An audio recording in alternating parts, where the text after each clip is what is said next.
Um capítulo de memórias. Publicado no Diário do Comércio, em 23 de junho de 2008. Que o leitor me permita começar este artigo por um episódio da minha porca vida, do qual espero tirar algumas conclusões de interesse geral. Tão logo cheguei a este mundo, uma estranha infecção pulmonar adiou meu ingresso oficial nele durante 7 anos, reduzindo-me a um estado de inconsciência febril e delirante do qual só emergi no dia de ir para a escola, se bem que meus desafetos digam que não saí dele jamais. Embutido no uniforme, eu me parecia exteriormente com os demais meninos, mas, por dentro, era um bebê, simplório como um passarinho, por total ignorância não só dos pecados, como também de tudo o mais.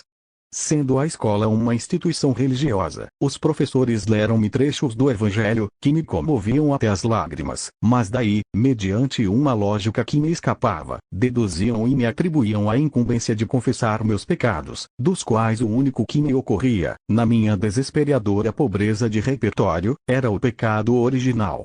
Disfarçando como podia a minha radical incompreensão do estado de coisas, entrei na fila do confessionário esperando que quando chegasse a minha vez tudo se esclareceria.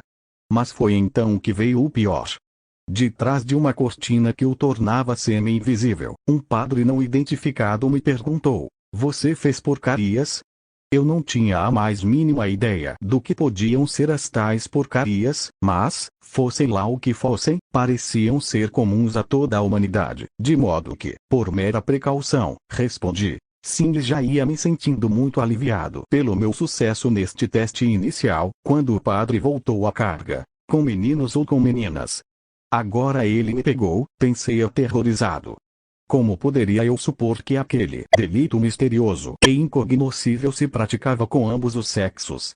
Não querendo, porém, dar o braço a torcer, declarei peremptoriamente. Com os dois feito isso, fui liberado para a parte leve do serviço, que consistiu em rezar 10 Pai Nossos e 10 Ave Marias, coisa que eu já fazia habitualmente sem ter de passar por aquele vexame preliminar. Alguns meses se passaram antes que eu recebesse alguma informação fidedigna quanto à natureza das porcarias, e mesmo depois de cientificado, ainda continuei duvidando que as pessoas fizessem mesmo aquelas coisas, as quais me pareciam sumamente despropositadas e tediosas. Tardiamente chegado a um universo repleto de estímulos e desafios, eu não podia conceber que alguém perdesse seu tempo fazendo porcarias em vez de se dedicar a alguma atividade mais substantiva, como jogar bolinha de gude, brincar de Roy Rogers ou ir à matinê ver os desenhos de Tom e Jerry. Mais tarde informaram-me que alguns meninos se dedicavam mesmo a um exercício denominado troca-troca, mas, como jamais eu visse nenhum deles se entregando a essa prática, permaneci incrédulo, só fingindo acreditar em tudo para não desagradar a ninguém e para não parecer ainda mais esquisito do que aquilo me parecia a mim. As porcarias, no fundo, se é que existiam mesmo, deviam ser coisa de gente grande, aquelas pessoas aborrecidas que só falavam de assuntos chatos, dívidas, doenças, arrumação de casa, políticos corruptos, juízes de futebol ladrões, e, para cúmulo, achavam normal comer brócolis em vez de sorvete. Que encanto pudesse haver nos seus afazeres porcaríferos era algo que me escapava por completo. Quando, finalmente, compreendi do que se tratava, admiti que podia até haver algum interesse na coisa, mas aí um outro fenômeno me chamou a atenção, e este não era nem um pouco divertido. Meditando a experiência da minha primeira confissão, descobri o abismo imensurável e sem fundo que pode haver entre a realidade da nossa alma e as imagens padronizadas que somos chamados a personificar na sociedade, imagens pelas quais os outros nos reconhecem, que eles chamam pelo nosso nome e nas quais, pelo efeito da repetição, acabamos por acreditar, sufocando a memória da nossa experiência efetiva e substituindo-a por um arranjo cômodo de aparências, que por sua vez se amoldam tão bem às necessidades da comunicação diária que acabamos por achar que são o verdadeiro eu. A essa altura, aquela parte que ficou para trás, sem nome, não desaparece de todo, mas, excluída do mundo da linguagem, torna-se o nosso depósito pessoal de fantasmas, de temores inconfessáveis, de vergonhas indizíveis, de sensações informes e incomunicáveis.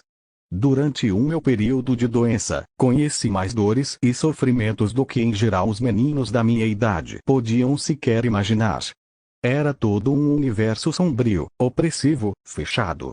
Sobretudo incomunicável. Eu bem via o rosto angustiado de minha mãe, de meu pai, de meus tios, tentando puxar a minha dor para si próprios, mas conseguindo apenas olhá-la de fora, atônitos e inermes, e atormentar-se em vão. Todo mundo passa por experiências semelhantes algum dia, seja por meio da doença, da pobreza, da loucura, do abandono, da prisão. Minha diferença é que eu conheci esse lado obscuro da vida antes de conhecer qualquer outra coisa. Quando emergi desse inferno, tudo em volta me parecia tão interessante, tão bonito, tão atraente, que a hipótese de alguém poder entediar-se ao ponto de ter de buscar uma fonte extra de deleites me parecia simplesmente inverossímil. Eu não conhecia o sexo. No meu deslumbramento com tudo o mais, não imaginava que alguém pudesse precisar dele. Tudo que depois li sobre sexualidade infantil me parece uma bobagem descomunal. Mas a estranha conjunção de uma experiência prematura do sofrimento humano com a ignorância radical de fatos elementares da fisiologia fez de mim uma incongruência viva, como Lao Tse, que nasceu velho e com o tempo foi se tornando um bebê. Claro, eu não era o único esquisitão do universo. Mais tarde descobri que cada ser humano tem por dentro algo de radicalmente diferente dos outros, o recinto próprio que a linguagem mal consegue penetrar e que, embora constitua a sua existência mais íntima e pessoal, acabará sendo totalmente ignorado pelos que em torno imaginam conhecê-lo. Toda a riqueza e o interesse da convivência humana consiste em usar os estereótipos como meros bilhetes de ingresso nesse recinto, jogando-os fora tão logo entramos mais fundo na alma alheia. Mas como poderíamos fazer isso, se tudo em volta nos convida a encarnar os estereótipos cada vez mais esforçadamente, com um arremedo de sinceridade cada vez mais perfeito, até acabarmos acreditando que eles são nós?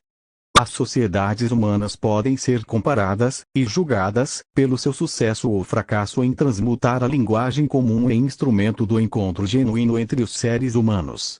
E, de tudo o que vi e vivi depois, concluí que a sociedade brasileira se destaca pelo total desinteresse em fazer isso, pela acomodação complacente a uma convivência feita só de estereótipos. Foi isso o que o conde de Keyserling, aquele observador arguto, notou ao dizer que, enquanto nos outros países as pessoas só imitam aquilo que desejam tornar-se no futuro, os brasileiros se contentam com a imitação, enquanto tal, esmerando-se nela ao ponto de esquecer que é possível ser algo na realidade e acabando por acreditar que a única coisa a esperar da vida é o sucesso no fingimento. Não é à toa que a obra do maior dos nossos ficcionistas é uma galeria de fingidos, hipócritas e palhaços como jamais se viu no mundo. Em Machado de Assis o único personagem sincero, o único que fala consigo mesmo e tenta se compreender a si próprio e aos outros, o conselheiro Aires, acaba vivendo num prudente e recatado isolamento. Isso explica muita coisa da nossa política.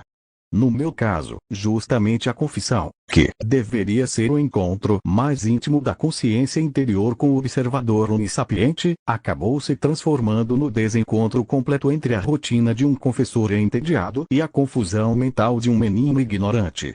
O Papa João Paulo II acertou em cheio quando disse que os brasileiros são cristãos no sentimento, mas não na fé. Não existe fé sem vida interior, mas a vida interior começa pelo ingresso naquele recinto fechado, sombrio, e pelo esforço de comunicar o incomunicável. O brasileiro acha isso angustiante demais e, buscando alívio numa familiaridade fácil, acaba por se transformar no seu próprio estereótipo.